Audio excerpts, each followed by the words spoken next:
আসসালামু আলাইকুম ওয়া রাহমাতুল্লাহি ওয়া বারাকাতুহু। সম্মানিত ভাই ও বন্ধুগণ, বক্তব্য লম্বা করার সময় নেই, আশা করি প্রয়োজন হবে না। আমাদের নেতৃবৃন্দ বক্তব্য রেখেছেন, সেই বক্তব্যগুলোই আগামী 12 তারিখ আমাদের জাতীয় সংসদ নির্বাচন।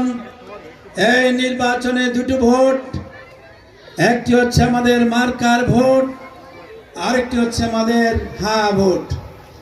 এই দুটো ভোট আমরা অতীতে দেই নাই, এবারেই শুধু আমাদের দুটো ভোটের আয়োজন করা হয়েছে।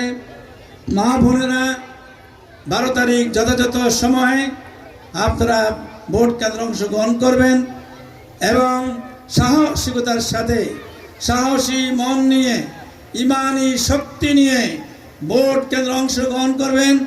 এটা আপনাদের অধিকার, ভোট দেওয়ার অধিকার আল্লাহ তাআলার পক্ষ থেকে আমাদের জন্য দান করেছেন। ভোট দেওয়ার অধিকার কারো ব্যক্তির দান নয়, অবদান নয়, এটা হচ্ছে নাগরিক অধিকার। এই অধিকার প্রয়োগ করার জন্য 12 তারিখ আপনারা যার যার কেন্দ্রে গিয়ে ভোট প্রয়োগ করবেন। সম্মানিত ভাই সাহেব, আমরা দীর্ঘ 54 বছর অনেককে ক্ষমতা বসিয়েছি, ক্ষমতার অদল বদল হয়েছে, দেশের কোনো উন্নয়ন কেউ করতে পারে নাই, উন্নয়ন হয় নাই। আমরা দেখেছি শুধুমাত্র দুর্নীতি, চাঁদাবাজি, মাদক এবং বিভিন্ন ধরনের অন্যায় অপরাধে আমরা সেগুলো দেখেছি। আমরা যদি নির্বাচিত হই, আপনাদেরকে 6টি কাজ থেকে আমরা মুক্ত করব, আর 6টি কাজ আপনাদেরকে উপহার দেব।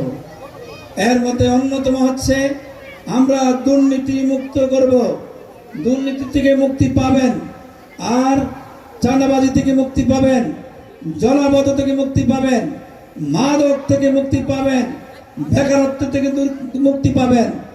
এভাবে যদি আমরা আপনাদের মুক্তি দিতে পারি, এই অপরাধগুলো বন্ধ হবে। যদি 12ই ফেব্রুয়ারি দাঁড়িপাল্লা মার্কায় ভোট প্রয়োগ করেন, তাহলে দুর্নীতি বন্ধ হবে, সন্ত্রাস বন্ধ হবে, চাঁদাবাজ বন্ধ হবে, আর বেকারত্ব দূরীকরণ করা হবে ইনশাআল্লাহ। সবার রাজি আছেন? প্রিয় ভাইয়েরা, আমরা যদি এই নির্বাচন হতে পারি, তাহলে আমরা প্রথমে ন্যায় এবং ইনসাফ ভিত্তিক শাসন ব্যবস্থা আমরা কায়েম করব। আজকে মামলাতে যান, কোর্টে যান, থানায় যান, বিভিন্ন অফিসে যান, যেখানে যান সেখানে শুধু দুর্নীতি আর দুর্নীতি। কোর্টে গেলে মামলা, এটা না সেইটা। এই পর্যন্ত ওইদিন শুনলাম প্রায় 46,000 মামলা পেন্ডিং অবস্থায় আছে। আমাদের সরকার আছে, কোর্ট আছে, বিচারক আছে, কিন্তু মামলার কোনো নিষ্পত্তি নাই।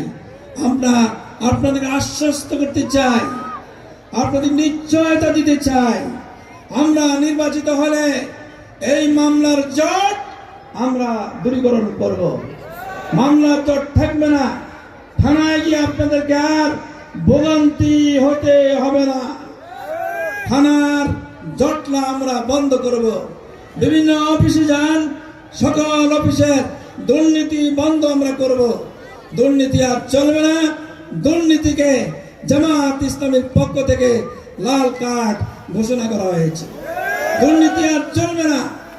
প্রিয় ভাই সব, আমরা যদি নির্বাচিত হতে পারি, আমাদের এই কুমিল্লা, অবহেলিত কুমিল্লা, আমাদের এই কুমিল্লার নাম কুমিল্লা হওয়ার কারণে আমাদের বিভাগ এখানে দেওয়া হয় নাই।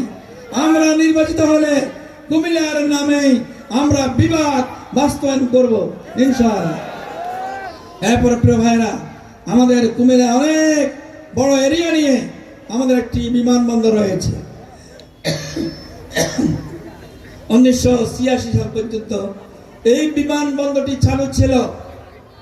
কার ইঙ্গিতে, কি কারণে আমরা জানি না। বিমানবন্দর অফিস আছে, রাডার আছে, সবই আছে, শুধু চালু করলে হয়ে যায়। আমরা এই বিমানবন্দরকে চালু করবো ইনশাআল্লাহ। প্রিয় ভাইরা, আমরা যদি নির্বাচিত হই, ঢাকা থেকে কুমিল্লা সরাসরি রেল যোগাযোগের ব্যবস্থা করা হবে। অল্প সময় ঢাকা কুমিল্লা আপনারা আসা যাওয়া করতে পারবেন। এগুলো শুধু আন্তর্জাতিক অভাব, দেশের নেতার অভাব। আমাদের যে নেতা আল্লাহ তাআলা আমাদের দান করেছেন, মানবিক নেতা ডাক্তার শফিকুর রহমান সাহেব, আপনারা সেই নেতার আশা করি আগামীতে একটি সুন্দর মানবিক বাংলাদেশ আমরা কায়েম করতে পারবো ইনশাআল্লাহ।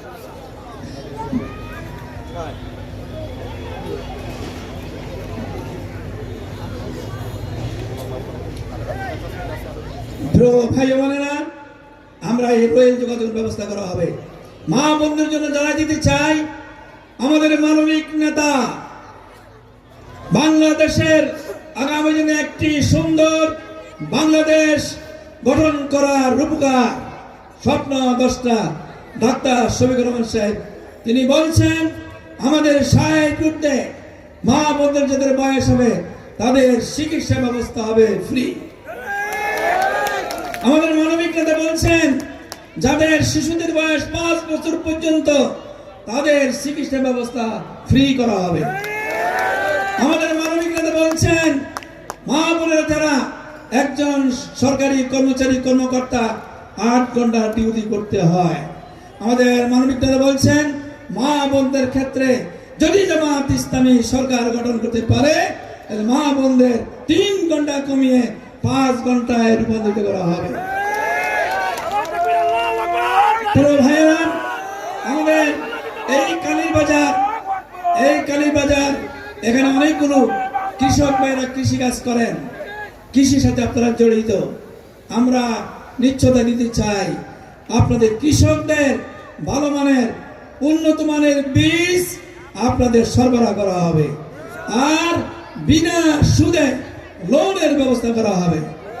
ভাইরা, আমাদের চাহিদা খুব বেশি না, আমাদের কাছে মানুষ চায় একটি শান্তি, একটি সুন্দর পরিবেশ, নিরাপত্তা, এবং কালীবাজারে মানুষ চায় এখানে নিরাপত্তার সাথে বসবাস করতে। কিন্তু কালীবাজারের লোকেরা বিভিন্ন মামলা হামলায় জড়িত। আমরা নির্বাচিত হলে কালীবাজারের এলাকার ভাইদের মামলার ক্ষেত্রে আর আপনাদের কষ্ট পেতে হবে না।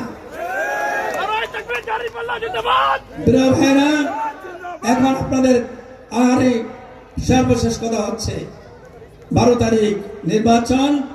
এই নির্বাচনে আপনাদেরকে সাহসিকতার সাথে ভোট কেন্দ্রে যেতে হবে। কে চোখ লাল করেছে, কে আওয়াজ করেছে, এইগুলোর দিকে তাকাবেন না, ভোট দিয়ে চলে যাবেন না, ভোট দিয়ে অবস্থান করবেন আর নীরব থাকবেন, শান্ত থাকবেন, পরিবেশ শান্ত রাখবেন। পরিবেশ বিনষ্ট করার মতো কোনো কল্যাণ নেই। আমি সকলের জন্যই বলছি, এবারে নির্বাচন হবে ফেয়ার এবং ফ্রি, অত্যন্ত সুন্দর গ্রহণযোগ্য নির্বাচন হবে। যদি না এই নির্বাচন গ্রহণযোগ্য না হয়, কোন জায়গায় যদি ব্যর্থ ঘটে, তাহলে আর সুন্দর নির্বাচনের ব্যবস্থা আর হবে না। প্রিয় ভাইরা, এরপর আমি আপনাদের কাছে অনুরোধ করব, ভোট কেন্দ্রে যাবেন, কোন দিকের কোন আওয়াজ এগুলো আপনার সাবজেক্ট না। প্রশাসনের সকল আয়োজন ব্যবস্থা করা আছে, সবাই থাকবেন, ভোট দিতে যাবেন। আর হ্যাঁ ভোটকে বলে যাবেন না, হ্যাঁ মানে বাংলাদেশ, হ্যাঁ মানে ভারতীয় আধিপত্য থেকে মুক্তি। প্রিয় ভাইরা, হ্যাঁ মানে আজাদি, হ্যাঁ মানে আজাদি, আজাদি না গোলামি, আজাদি না গোলামি, আজাদি আজাদি। প্রিয় ভাইরা, তাই হাঁকে বিজয় করতে হবে। ঠিক আছে, রাজি আছেন সবাই? কারা কারা রাজি আছেন? সবাই হ্যাঁ ভোটে বিজয় করবেন ইনশাআল্লাহ। প্রিয় ভাইরা, যদি আল্লাহ তাআলা আমাদের সুযোগ দেয়, আমরা একটি সুন্দর মানবিক বাংলাদেশ আপনাদের উপহার দেব। আমাদের 2 জন মন্ত্রী ছিলেন, 3 মন্ত্র দায়িত্ব পালন করেছেন, 1 টাকার দুর্নীতি পাওয়া যায় নাই। আশা করি আগামীতে বাংলাদেশের এই নির্বাচনে 11 দল নিয়ে জামাত ইসলামীর নির্বাচনী ঐক্য হয়েছে। সেই নির্বাচনী ঐক্যে আমরা আশা করতেছি আমরা এই সরকার গঠন করব ইনশাআল্লাহ। ইনশাআল্লাহ আমরা এই সরকার গঠন করব ইনশাআল্লাহ। আল্লাহ রাব্বুল আলামিন আমাদেরকে বিশেষ করে জামাত ইসলামীকে সরকার গঠনের জন্য আল্লাহ তুমি কবুল করো। আল্লাহ তুমি আমাদের সাহায্য করো। আল্লাহ তুমি আমাদের সাহায্য করো। আল্লাহ তোমার সাহায্য চাই। বাংলাদেশকে শান্তি দাও। আল্লাহ আমাদেরকে নিরাপত্তার সাথে আগামী 12 তারিখ নির্বাচনটাকে উপহার দেওয়ার সুযোগ দাও। সকলকে আন্তরিক মোবারকবাদ, ধন্যবাদ জানিয়ে দাঁড়িপাল্লা মার্কা ভোট চেয়ে সকলের কাছ থেকে বিদায় নিচ্ছি। আসসালামু আলাইকুম ওয়া রাহমাতুল্লাহি ওয়া বারাকাতুহু।